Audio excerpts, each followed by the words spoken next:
Hello from Sawtooth Outfitters. Today in the video you're about to watch, you're going to learn all about how to set up the stove and get your tent nice and warm. We'll try to answer all the questions you may have before you show up and pick up your tent so that you're well prepared to get on your way for your winter camping experience. So let's start from the beginning.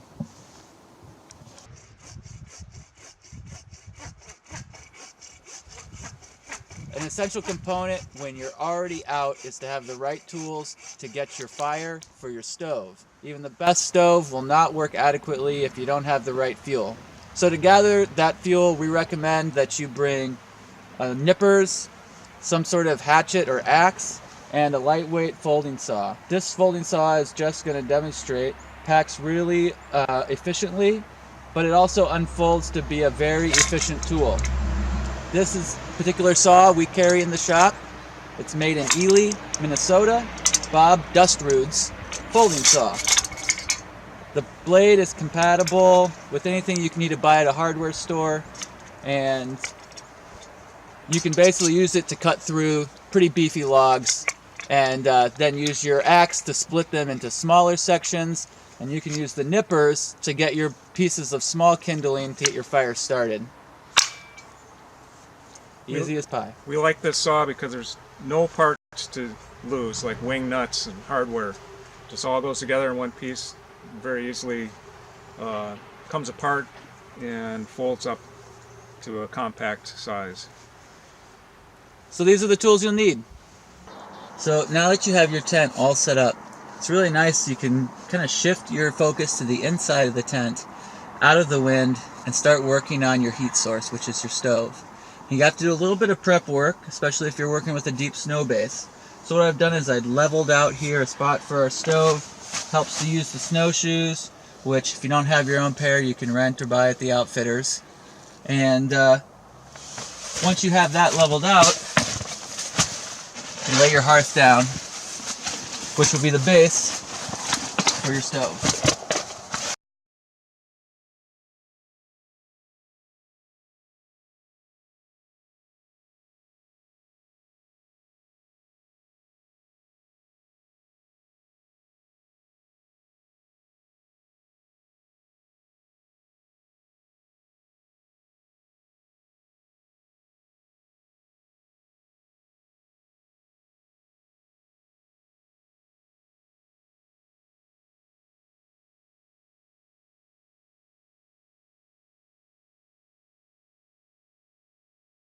Any gusts of winds can occur. If this thing isn't supported properly, it'll come down, and that can mean the pipe comes apart inside the tent, smoke yourself out of the tent. It's not going to be a good night. So once you get enough stabilizing supports, we will have included an extra wire for you to wrap this whole thing up.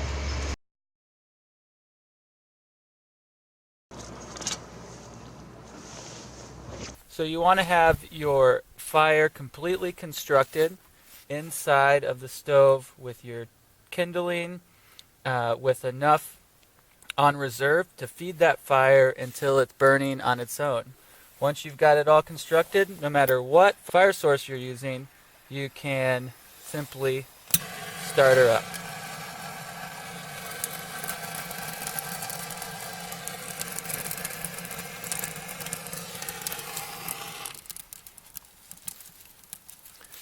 You want to continue to feed that fire until it can burn completely on its own.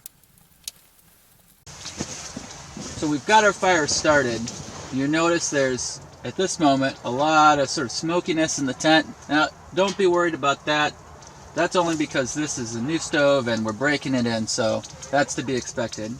But a few important things that we want to point out is, from our experience, using one of these torches is one of the easiest and fastest ways to start a fire. Then you can do matches and fire starter and lighters, but that can be cumbersome and time consuming. So this is a really great way to do it quickly. Also, we've got our stove up on top of the snowpack.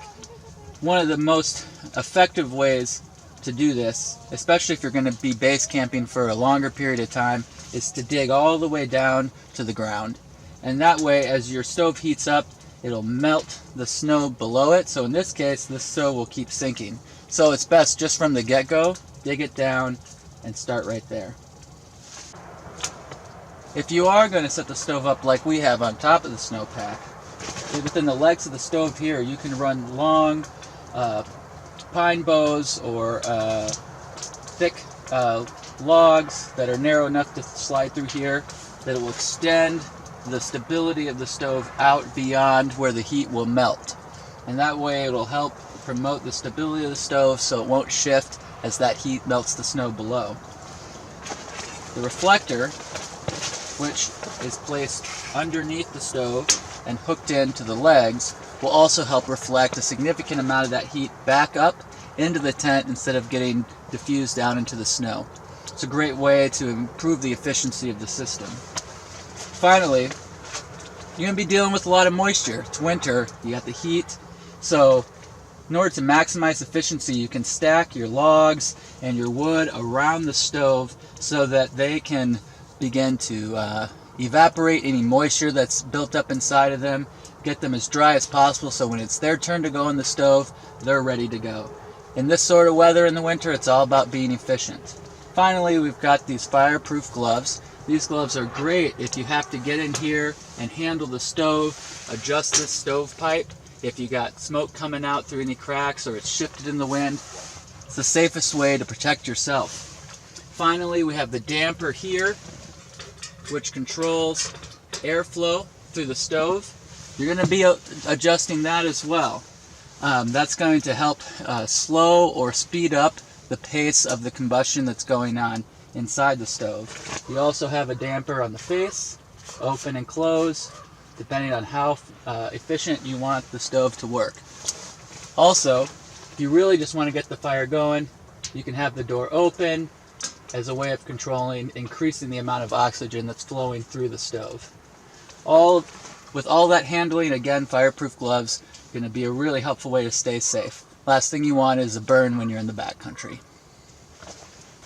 A great way to create maximum airflow with the stove is to zip down your door and leave a little opening in the bottom. This will allow cold air to be drawn into the stove, which will create that flow out and continue that natural flow of oxygen for combustion.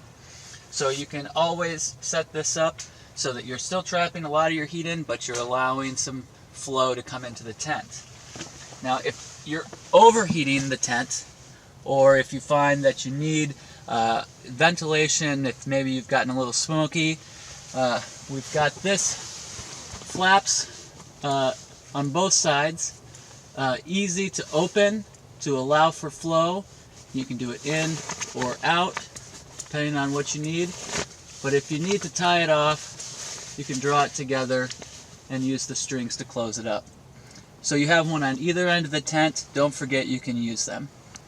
So imagine you've just traveled maybe across a frozen lake or multiple lakes. You've exerted all this energy setting up your tent, getting your fire started. You probably have wet gloves. You probably have sweaty layers on. One of the first things you can do is string a line across the length of your tent. Get that up pretty quick so you can start hanging anything that's wet up so you can get it dried out as soon as possible. And really, since heat rises, there's a lot of heat right up here, and that'll help get things nice and dry and cozy for you, especially when it gets close to bedtime.